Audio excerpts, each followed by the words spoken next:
Hi, I'm Lauren French, and I graduated from Clemson in 2015 with a degree in performing arts theater and a minor in creative writing drama.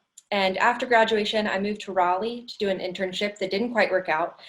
So I then moved home, refocused, and moved to New York City, where I lived for a year and a half. And now I am an actor, director, and teaching artist in Greenville, South Carolina. And I do teaching artist work with the Warehouse Theater, and I have performed in their past 2 educational tours. But the bulk of my creative energy since graduating has been writing, creating, and performing my solo show, Intimate Dinner or Tap Water is Fine, where I play 14 different characters. I want to share with you my tools of creating characters that are different than myself, and those tools come directly from my training in Commedia dell'Arte. And Commedia dell'Arte is an Italian form of comedy that I studied in Arezzo, Italy at a program called Accademia dell'Arte. I studied abroad there my junior year at Clemson. So Intimate Dinner is a solo show that is loosely based off of my experience in the service industry. I have been working in restaurants for 10 years. It's how I support myself when I'm not teaching or performing. And this show takes place at an intimate dinner or a pop-up dinner within a food and wine festival where I play 4 celebrity chefs that perform cooking demonstrations. I also play various customers that are attending the intimate dinner and servers. And I've performed this at Piccolo Spoleto in Charleston, South Carolina. I've also performed it at Capital Fringe in Washington, D.C., Asheville Fringe. I workshopped it and started writing and developing it when I was living in New York. Then I performed it in Greenville, where I received funding from the Metropolitan Arts Council's Individual Artist Grant Program. So that helped me produce the show in Greenville. So today, what I want to talk about is my training in Commedia dell'Arte and how I have used that to create content. Now, Commedia, it loosely translates to comedy performed by professionals. And it was happening in Italy in the 16th to 18th century. So it was going on 16th to 18th century. It is essentially structured improv. Troops would travel around and perform scenarios. In Italian, it's Carnavaccio, and it's a rigid structure that marks entrances and exits and a general plot, but the actors would improvise the dialogue. And the stories that they performed came from folk tales or familiar stories. It also had elements of music and acrobatics, and it was performed on the streets in Italy. The comedy offered a critique on society and social structures, much like comedy today. Now, a few elements that I want to touch on are you have the scenarios, or the Carnavaccio, and then within that you have a parte, or asides, where an actor talks directly to the audience. And you see this in Shakespeare. You also had lazzi, or comic business. Think slapstick. So it was a comedic act, sometimes acrobatics, that the actors would perfect and perform. So I could talk more about the elements that I've briefly touched on, but what I really want to focus on are the stock characters in Commedia. So stock characters are archetypes that represent a particular social class. And each character had a specific leather mask that they would wear. So when they wore the mask, the audience would see the features on the mask and know immediately which character the actor was playing. Now, let's say a troupe of 10 actors would travel around Italy, and each actor would perform one stock character. So they would perfect that stock character throughout their entire performing life. They would learn different scenarios, which were the rigid plot structures. They would also perfect their lotzi, which was the comic or the slapstick. And the dialogue was improvised. So it was a rigid structure that was created in order for the actors to improvise. Now there are 4 main groups of stock characters in Commedia dell'Arte. And here is where I'm going to show some pictures. There are 4 main character groups in Commedia dell'Arte. You have the Zani, which are the servants, and they cause the most mischief. So if there's any misunderstanding or confusion, it can generally lead back to the Zani that's causing the trouble. You also have the old men, and in a moment I'm going to focus more on Pantalone, so I'll talk more about him. But you also have the Il Dottore. He was a professor. He was drunk, as you can see by his red cheeks in the photo, and he would talk a lot and say very little. And now you have the lovers, or the innamorati. This is an example of characters that did not wear masks, but they did wear a lot of makeup. But they tended to be off balance, jittery. The lovers weren't great at communicating with each other, again, causing some problems. But the old men, so Pantalone and Il Dottore, would be the fathers to the set of lovers. Then you also have the Il Capitano. He is the soldier character who pretends like he's really, really brave, but isn't. So now on to Pantalone. But first, when I was studying Commedia, we would learn each character's specific walk, speech, gestures, stance, and status, and their defined origin. So we would learn all of these for each character. Then we would get to choose which one we wanted to play around with, and I chose Pantalone. So Pantalone is an old man who holds tight to his purse strings. Now, in creating a character, there's a specific stance. So Pantalone, he has his heels together and his toes apart. He has his knees bent. He's an old man, so he hunches over. He also, like I said, holds tight onto his purse strings. So he had an actual coin purse that he would carry, this character would carry, and it would hook on to his belt. So he's hunched over not only because he's an old man, but because he is protecting his purse. This also cuts him off from everything below the belt. He has no control over anything below the belt. So sometimes his legs would be moving, but it doesn't match what's happening up top. So if he's an old man, his walk is kind of slow.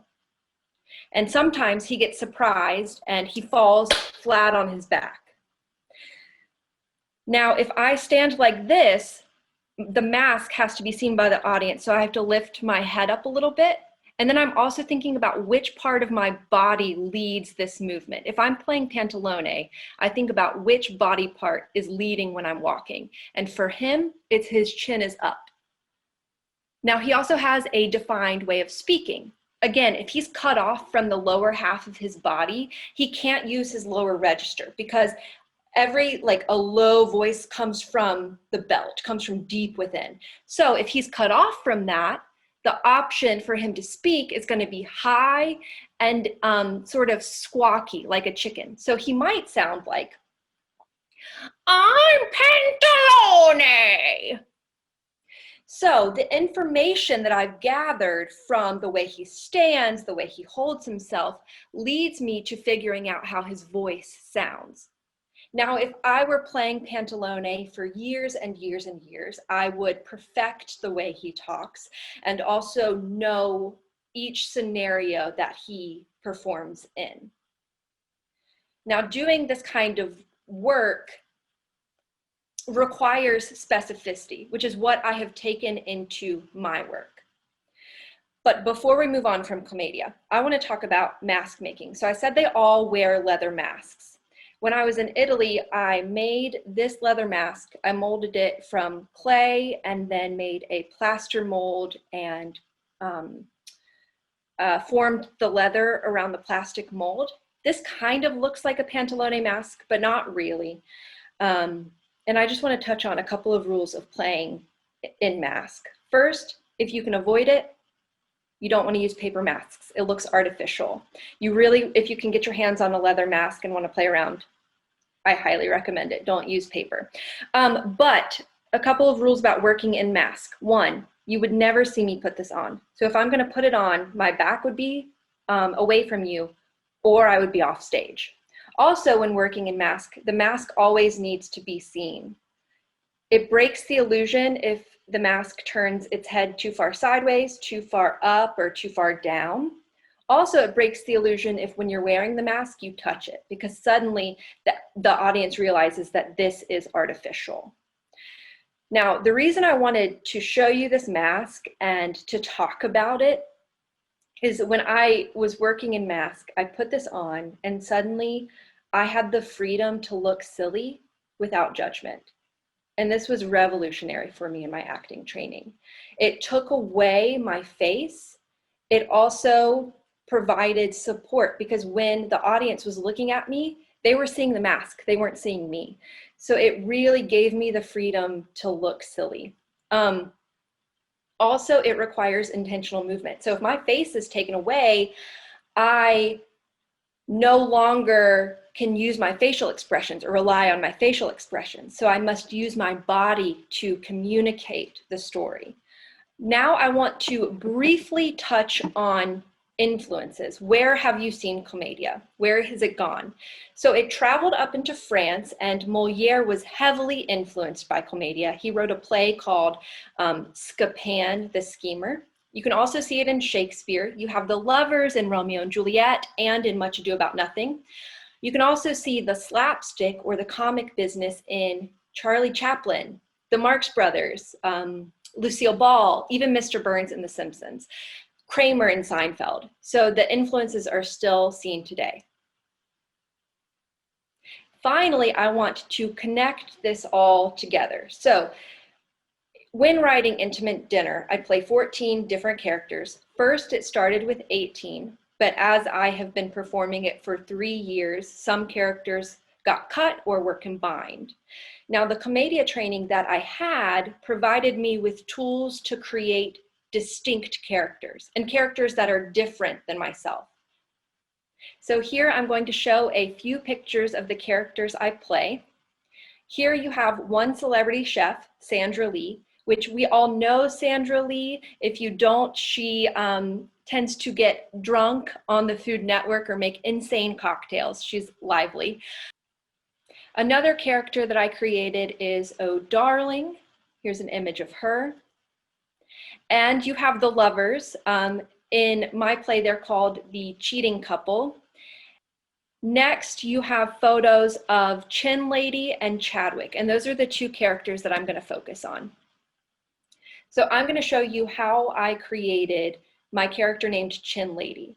So she, again, I drew from experiences of serving in fine dining and not so fine dining, and I created this old woman character. Now, I noticed how she sat from serving older women, and she didn't have a name at first, but her way of being in the restaurant is she doesn't know what she wants. She can't read the menu because her eyesight is so bad. She's always a little uncomfortable and a little cold, and she's a great oversharer. So when I was creating her, first I wrote some dialogue that has changed and shifted and become more specific as I've been working. But I noticed how she sat, and just like the old man, she's kind of hunched over. But again, she's uncomfortable. So she's shifting in her seat a little bit. Next, I played around with her voice. How would an old woman talk if she sort of shut off from the rest of her body? And a couple of lines that I was playing around with when figuring out her voice are, I want an Amaro, but I'm not sure which one. What's an Amaro? So she's a little loud, a little too loud, and a little squawky. Finally, I put on her mask. I found these glasses, and just like in Commedia, when the characters were wearing masks, the audience immediately recognizes who the character is. It's the same with this.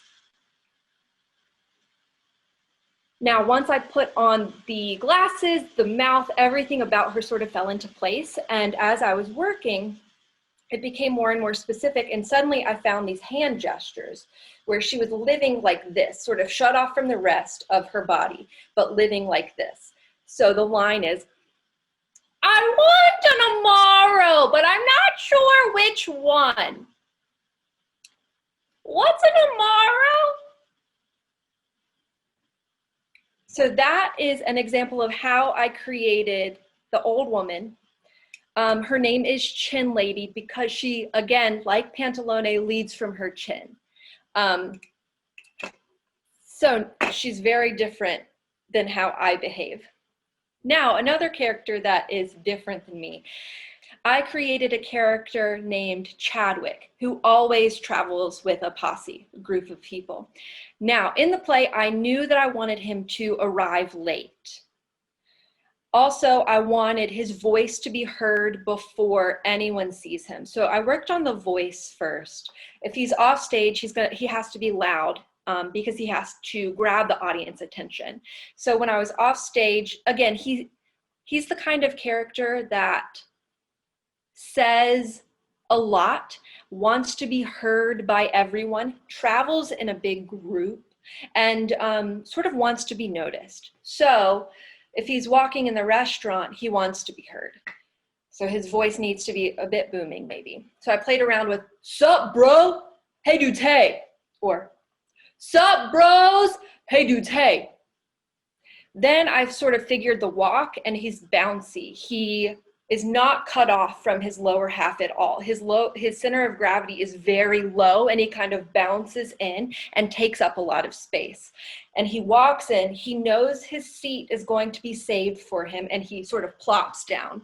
Sup, bro? Hey, dudes, hey, hey. And again, he's talking to everyone in the restaurant, and he travels in a big group. So then I had to figure out a prop or a costume piece that would help me as the actor play Chadwick. So when I put this on, I immediately know who I am.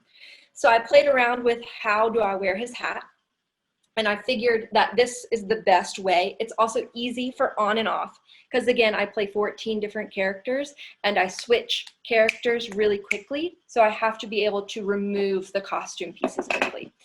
So he walks on with his hat, and he's here, he lives here. And he's like, sup, bro? Hey, dudes, hey, hey, sorry I'm late. I had a Tinder date this afternoon, and let's just say it went well. What'd I miss? So as I was playing around, I found this gesture, like maybe he's doing something he shouldn't be. And then it sort of developed from there and became more and more specific as I was working. So in creating all of these characters, it didn't magically happen one day. I had to keep on perfecting and learning and discovering and throwing out what worked or what didn't, just like the actors who perfect one stock character throughout their entire career. This kind of work takes a lot of research and development. And the Commedia training that I had helped me understand that I need all of these elements: physicality, voice, gesture, mask, sometimes mask, that I need all of these elements to create specific characters. So after almost 4 years of work, I finally feel like I have the show in a good place. I have worked on 14 specific characters. I have thrown away what doesn't work. It's taken a lot of rewrites and edits and performing in different venues and spending time with the characters in order for me to feel like the show is in a good place. That's not to say it's gonna keep growing and continue to grow, but you just don't wake up one night and the work you've created is perfect. It takes a lot of research and development and performing in different places to find what works and what doesn't. So in closing, I used Commedia dell'Arte, an actor's handbook, for a lot of this information, and I studied it when I was over there. I highly recommend this book if you're interested, actors if you're interested. Also a book that has been deeply influential to my work that I don't quite reference in this, but it is very, very important to me, is An Acrobat of the Heart. Highly recommend. Actors, this book will change your life. Read it, have it on your bookshelf, have multiple copies. Finally, if you have questions about my work, please feel free to contact me. I will pop up some references at the end of this. And again, thank you so much for listening, and keep your eyes peeled for the next Lunchtime Listening series.